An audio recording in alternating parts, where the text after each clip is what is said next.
going to tell you about a call I paid $1,000 for. It was a coaching call. Business coach I'd been following for a while. I was really drawn to her content. Loved the disruptiveness. And I wanted real feedback, like real specific feedback. I had questions I needed actual answers to. And if you've ever listened to my episodes, I'm very tactical. Like, tell me what to do so I could do it. And I got on that call. She was great. She knew her stuff. She gave me advice, good advice, probably. And I just nodded along. I nodded the whole time, asked a few questions, sounded like the right questions to ask, and said, okay, that makes so much sense, probably at least 4 times. I hung up and then I sat there and I really had no idea what I was supposed to do next. Not because she did anything wrong, but because I had spent the entire hour managing how I was coming across instead of actually absorbing what she was saying or asking her to clarify and be more specific. $1,000. And I left a little more confused than when I started. That's masking. I didn't even know I've been wearing one for so long. Yo. Yo. Yes. Yo, it's Alyece, say it right, no cap. ADHD CEO, yeah, we run this track. Systems that slap, brains built different. We make sales in our sleep, yeah, the hustle's efficient. This ain't fluff, nah, this is strategy raw for the ADHD. Minds breaking every law. Hit subscribe, don't miss a single show. We're running on dopamine, let's go. Let's go. Let's go.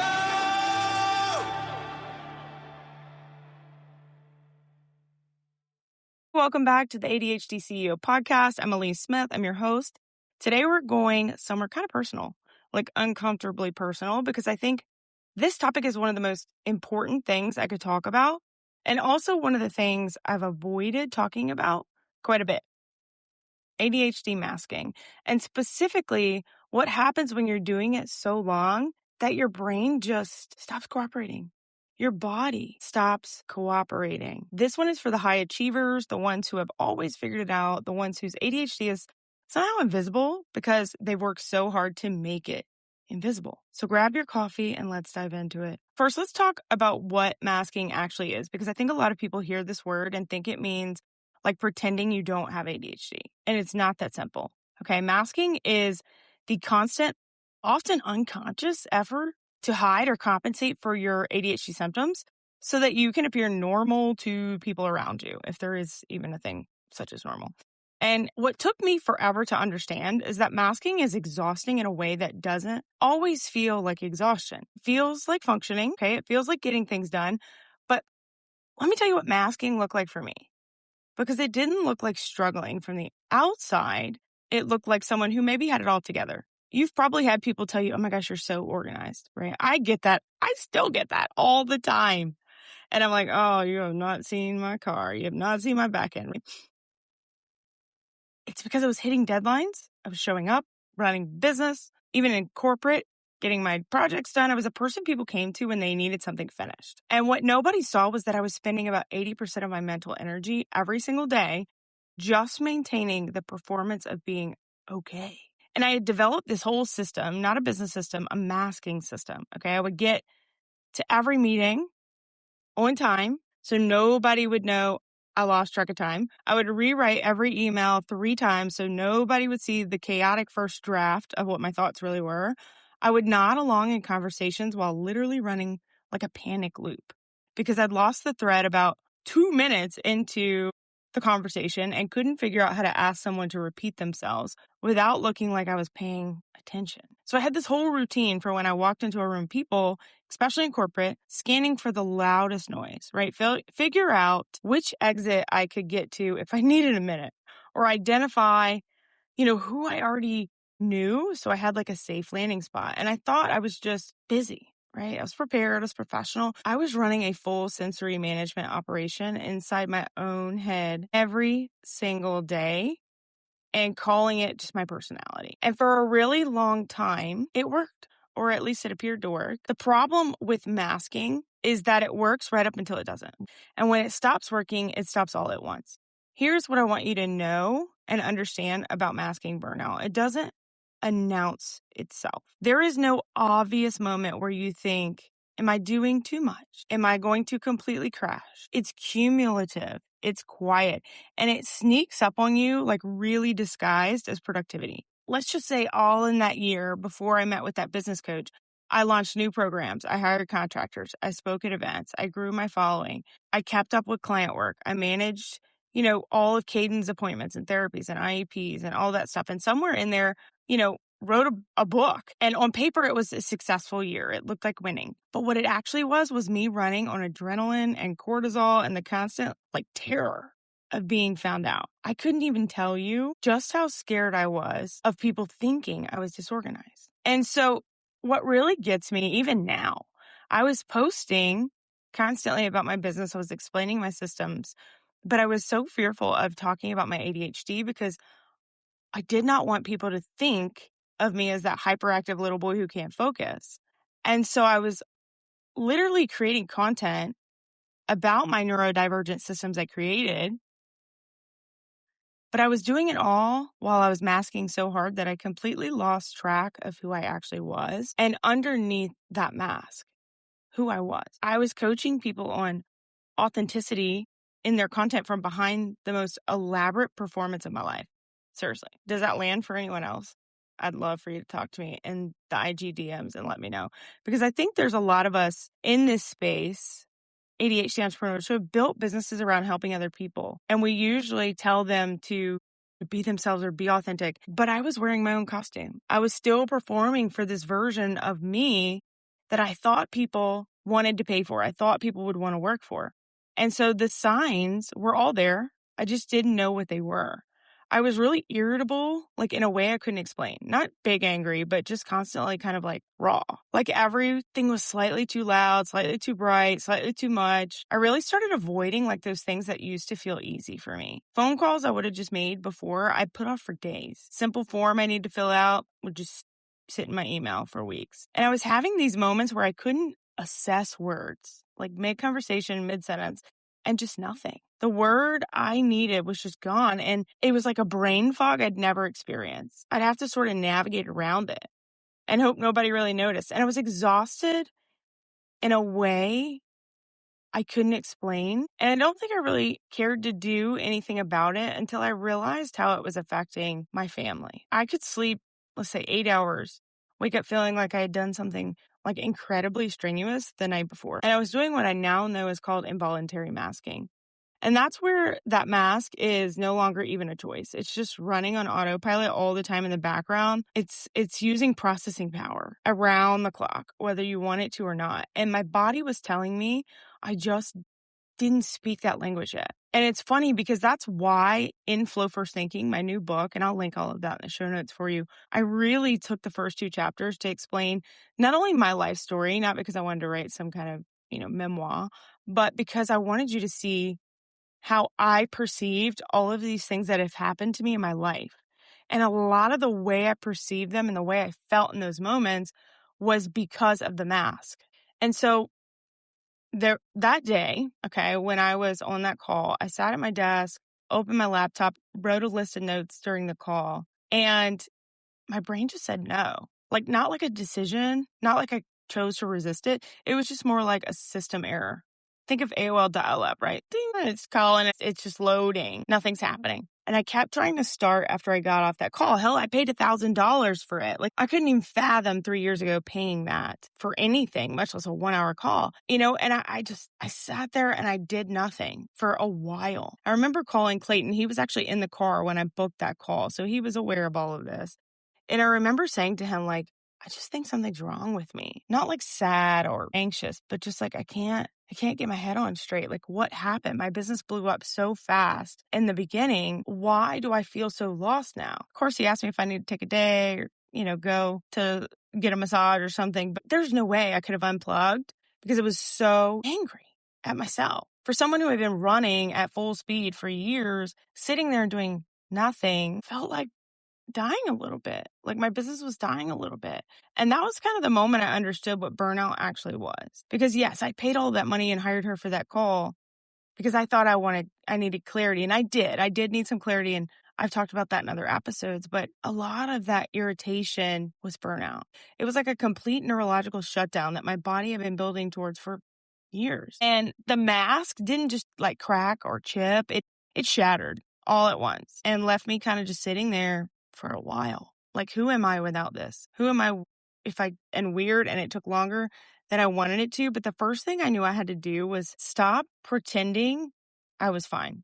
That sounds super obvious. It was not obvious. Okay. I've been trained for years. Go back to my elementary days. I had to start noticing in real time. Okay. Like right now I'm performing calm for this person and I'm not calm. Right now I'm performing competence because I think that's what they need from me. It was exhausting in a completely different way. And unmasking requires a level of self-awareness that is hard to develop when your whole operating system has been built around concealment. And so the second thing I had to do was figure out which parts of my life were draining me and requiring me to keep that mask on. Not all of them were things I could eliminate, but a lot of them were. And some of them just needed to be restructured. Like I had realized I'd been scheduling calls back to back to back to back because a business coach told me to batch all my calls and to sound efficient. I also had one business coach that told me it was a really good idea to do that because then it's easy to cut people off, right? They pay for a 20-minute call. They want to talk for an hour and a half. It's easy to say, sorry, I've got another call right behind you. Like say it as soon as you get on the call. 6 calls in a row required me to like mask for 6 hours with no breaks. And by the 5th call, I was like running on fumes. By the 6th call, I was a whole different person. And so I knew that the only way for me to be able to ever grow this in a way that wasn't going to burn me out, that was sustainable, that made me happy, even more than money made me happy, was to take that mask off, take it off. And so I started talking about my ADHD. That is the pivot I made back in January of 2020. And it has been so eye-opening, helped so many more people. From that point, I started restructuring everything, right? Restructuring my schedule to have a minimum before calls, rescheduling around my Spark times, which ended up leading to my TEDx, my entire book. But that one change of just saying, you know what, I'm going to be 100% authentic in everything that I do. And I always have been authentic. It wasn't that I was lying or not being me. I just was hiding the ADHD and some of the less professional qualities of it, right? It still didn't diminish my work that I did. It still did not, discredit me in any way.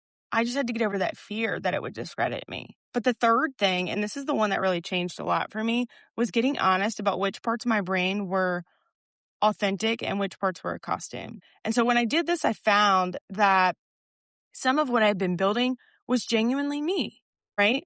The system stuff, the automation, all of that real. But some of it was also a performance. The way I talked about certain things, the energy I brought to certain content, there were places where I was maybe just turning it on for the camera.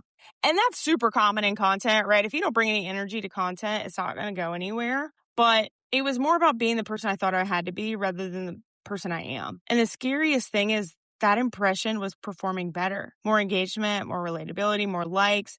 But it was costing me something I didn't have a name for just yet. I know now, okay, that name for it is integrity. The specific exhaustion of performing all the time on camera when it's not 100% you or what you want to say eats you from the inside out. And so when I started showing up as the actual me, just being more real, maybe some days having less energy and be like, look, that's ADHD. That's just how I am. My views went down. My visibility went down. But my connection went up and the burnout started to go away because I wasn't exhausting so much energy pretending that every day is cute, right? Pretending like I'm not eating goldfish over my keyboard and rescheduling things because my brain went offline without asking permission that day. The business didn't collapse. It grew because the people who found me found something that was super real. And real is rare enough that it's actually a competitive advantage these days. Okay, so here's what I want you to connect after this episode, okay? I want you to connect this to something practical because I don't want this to just be like feelings episode. I want you to leave here with something tactical you can actually do. And the Flow First framework, and specifically the first letter F, is all about finding your spark times, which came directly out of the unmasking process. When I stopped spending 80% of my energy on performance, I had to figure out what I was actually like when I wasn't performing, when I wasn't genuinely energized, when I was genuinely depleted. What did I actually like to do versus what I had trained myself to seem enthusiastic about? And it turned out I'd scheduled my entire life backwards, really. But my actual spark times, the windows when my brain is firing off on all cylinders, a creative capsule late morning to early afternoon. I had been scheduling around what I thought was professional. I've been doing my deepest thinking because it's when I was done with all my calls. I've been posting content at random times because I was just trying to keep up, and none of it matched my brain. All of it was designed around what I thought I needed to look like, what I thought other people wanted. And when I rebuilt everything around my actual spark times, my quality of work changed immediately, not gradually, immediately, because I was working with my brain instead of constantly fighting it and then masking the evidence of fighting. The masking had hidden like a real important data set from me, specifically data about my own brain. And I've been focused on managing all of that, how I appeared from the outside. I'd never really taken the time to learn how I work from the inside. And so I wrote Flow First Thinking because I needed something to hand to people who were in that aftermath of the breaking point. What do I actually build? What does life and a business look like when I stop constructing it around concealment and start constructing it around the truth? That's the book, that's the framework, and that's what I want for you. And so this episode's actually gotten a little long. So I am going to skip this next part, but I'm going to put it in a checklist for you. But I want to give you the specific signs of masking, because I think a lot of people listening right now are masking and don't know it yet, or they don't know, if they know something is off, but they haven't connected with it yet. And so I have 5 signs of masking. Shoot me a DM on IG, okay, or comment on any of my posts. You could do either one of those with the word masking. And I'm going to send you this checklist because it's going to help you. It's going to help you. And in that checklist, I'm going to give you some practical takeaways, things that will actually give you moves on how you can turn this burnout off. Okay. So here's what I want you to leave with today. The mask is protective. All right. And I want you to acknowledge that. It keeps you safe in a world that wasn't built for your brain. And I get that. It's got you through school, got you through jobs, it got you through rooms that would have been harder without it. But I'm here to villainize the mask because at some point, the protection becomes the problem. And at some point, the thing that keeps you safe starts costing you more than it saves. The bravest thing I've ever done was not speak on stage. It was not building a business. It was sitting in a very quiet room and deciding that I was done performing this version of myself that was slowly hollowing me out from the inside. The day that my ADHD mask broke was the worst day and the best day, both at once.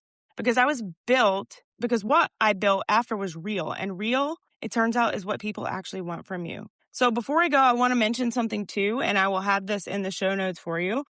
I am speaking at the Neurodivergent Business Summit. And if you've been listening to the show for any amount of time, you already know this is exactly your people. Okay. And I've got a free ticket for you. And I'm going to be talking about burnout at that summit. But neurodivergent entrepreneurs, real conversations, real strategies, none of that toxic hustle stuff. I'm going to drop the link in the show notes. You can grab your spot. It's free to attend live. If you want the recordings, I think it's like $47 if you get it on pre-sale. But if you do get the VIP, you get all the recordings, you get resources from every speaker that put into the VIP. So definitely check that out. Don't miss out on that. And I want to thank you for being here today, because if it hits home, share this. Send it to someone who you think might be running the same performance you used to. Please leave a review on the podcast. If you got any value out of this, it is the best compliment you can give. And it genuinely helps other people find the show. Again, check the show notes for information on Flow First Thinking. You can get my free Spark Tracker. And don't forget to shoot me a DM on IG with masking so that I can share that resource with you. I love you. I mean that. Until next time, make it simple, make it social, and make it awesome.